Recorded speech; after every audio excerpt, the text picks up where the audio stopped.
मरते ही हैं लोग।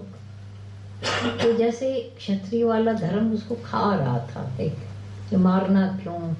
एक बहुत सुंदर बात आई थी, बोला अहिंसा परमो धर्म। ये व्यक्तिगत मनुष्यों के लिए तो, पब्लिक के लिए तो अच्छा है, लेकिन अशोक जो चक्रवर्ती था उसके अंदर एक अंदर आ गया, मार काट क्यों करे।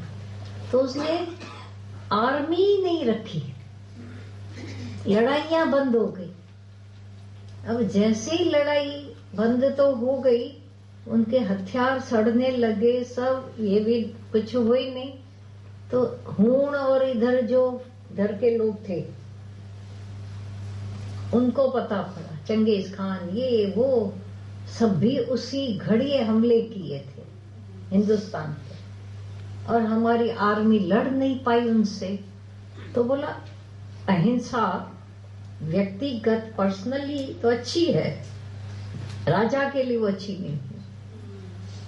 एक राजा ऐसा अहिंसक हो जाए तो पब्लिक का तो सत्यानाश हो गया। लड़ाई नहीं करेंगे, मैं बिल्कुल बुद्ध धर्म में आऊं, ये हो गया हूं, तो या तो राजा ही छोड़, दूसरे को राजा बना। तू राजा हो करके ऐसा कर नहीं पाए। तब भी बताया गया था कि राजा जनक के दरबार में राजा जनक ब्रह्मज्ञानी, पर कैदी को वैसी सजा मिलती थी जैसे ज्ञान के पहले मिलती थी, नहीं तो अराजकता हो जाएगी। पापी पाप करना, चोर चोरी करना, खून करना शुरू कर देते। तो ये अपराधी को दंड मिलना ही चाहिए, जो कि अशोक ने ये गड़बड़, ये एक बड़ी भूल की उसने, जो एक समय उसने ऐसा दिया। उसके बाद के राजा हथियार चलाने ही नहीं, फिर से नहीं जब सीखे। अब अचानक कोई हमला हो गया और मैं हथियार चलाऊं, आएगा ही नहीं। तो ये एक बड़ा पीरियड नुकसान वाला था, और वो तब से आदत होती गई हमले करने की। ओ 16वीं सदी तक हमले होते रहे।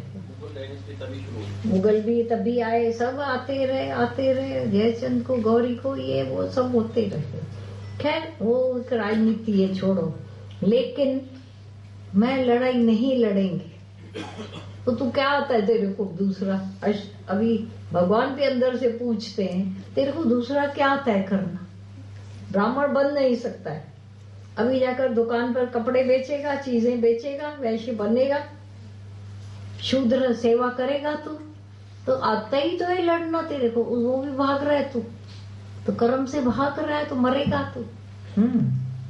भाई क्षत्रिय में मारना काटना ये गंदा धर्म है, गंदा काम है, तो और कौन सा तेरे लिए अच्छा काम है। सर्वत्र आसक्ति रहित, बुद्धि वाला, स्पृहा रहित और जीते हुए अंतःकरण वाला पुरुष सांख्य योग के द्वारा उस परम निष्कर्म सिद्धि को प्राप्त होता है। अब स्किल बताइए, टैक्ट। हाँ,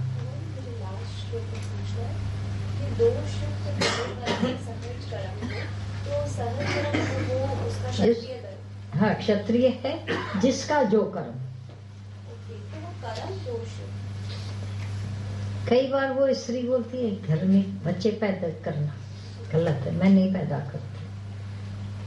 फिर कुछ साल के बाद उसको आता है मैं तो ऐसे ही रह गई। एक अंश में जिसके सामने जो एक कहते हैं कि मैं शादी नहीं करेंगे, फिर 40 साल में उसको आकर अक्ल आती है मैंने शादी क्यों नहीं, अभी करूं। तो पहले 20 और 18 और 25 के बीच उसकी चॉइस थी बहुत, तब तो नखरे कर सकते थे। अब 40 में कौन से नखरे उसके चले। हाँ, तो शादी झंझट है, दोष है इसमें, तुम नहीं करो, करते हो। पर ज्ञान हुआ नहीं, इच्छा रहित हुए नहीं, तो वो पाप आकर पैदा होता है 40-50 में। अब जब शादी होगी 2 काठ मिलेंगे, ऐंठ वाले स्वभाव, वो स्वभाव, लड़ाइयां रोज। तो हर जो है उसमें कुछ ना कुछ तो दोष है, जो कुछ प्रकृति में उसमें कुछ ना कुछ तो दोष है, कैसा ही। तो दोष तो है, तो मैं ये नहीं करके वो करूं, वो नहीं, उसमें ये दुख है, उसमें ये पीड़ा है, तो कब तक भागते रहोगे? उसी को अच्छा करो।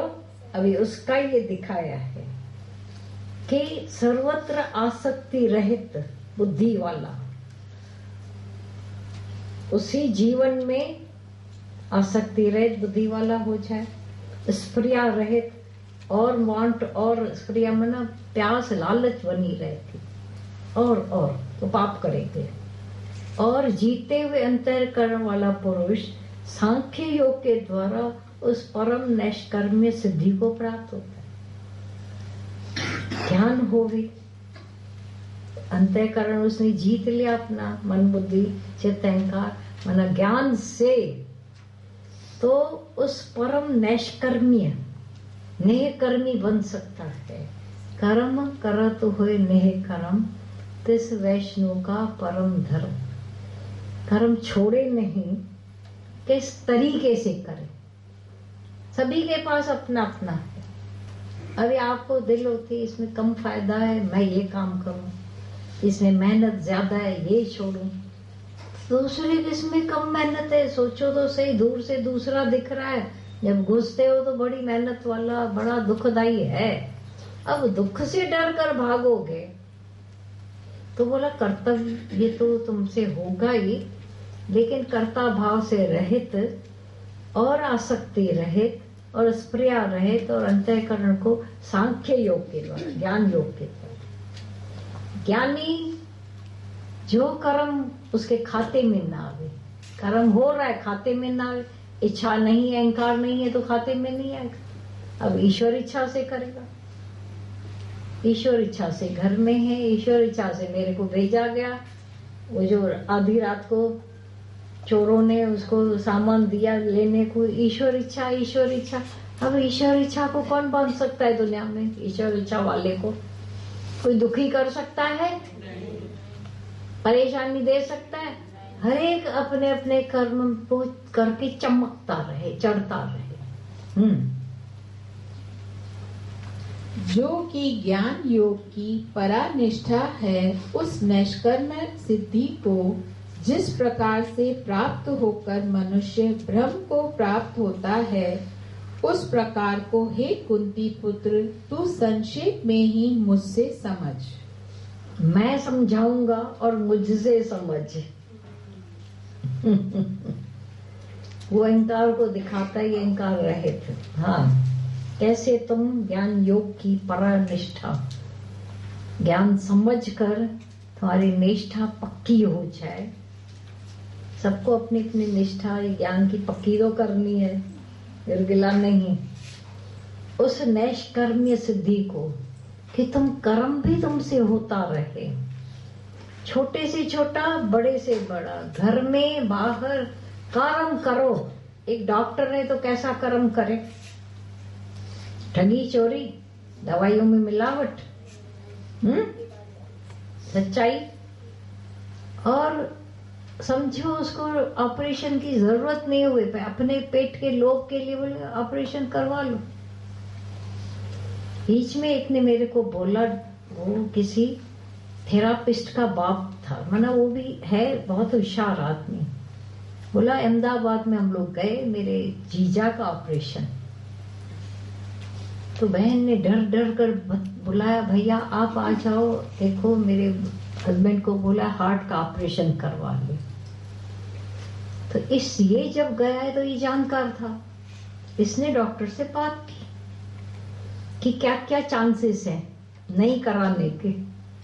बोला ऐसे चल सकता है, क्योंकि जानकार मिला उसको, ऐसे चल सकता है, हो जाएगा, ठीक हो जाएगा, दवाई से थोड़ा ही है, कोलेस्ट्रॉल पिघल सकता है, सब बातें सब फाइनल हो गया। बोला खाली मुझे चाय पीने जाना था।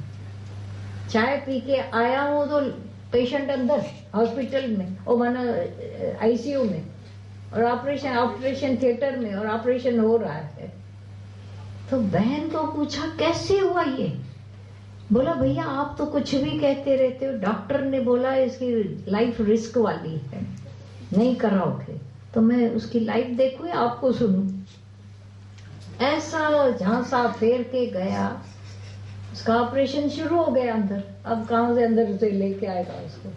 बोला इतना मुझे अफसोस हुआ कि जब मुझे उसने कन्विंस कराया, मैंने उसको कन्विंस कराया कि बिना सर्जरी ऑपरेशन के उसकी लाइफ बच सकती है, फिर पर बोला उसको अपना पेट का लो, ऑपरेशन होगा तो लाखों मिलेंगे ना, और दवाइयों से उस डॉक्टर को क्या मिलता? ये सत्संगी हो तो बचा लेते हो सबको, अपने को भी बचा के बैठे हो, नहीं तो क्या फितरतबाजी चल रही है दुनिया में, ठगियां बहुत चल रही है। तो ये जो बोला कि परम नैष्कर्म में कैसे आएगा उसको, फिर ठगी से कर्म करे दिखाए चढ़ने का, तो वो कोई भी कर्म बुरा नहीं है अहंकार से रहित होकर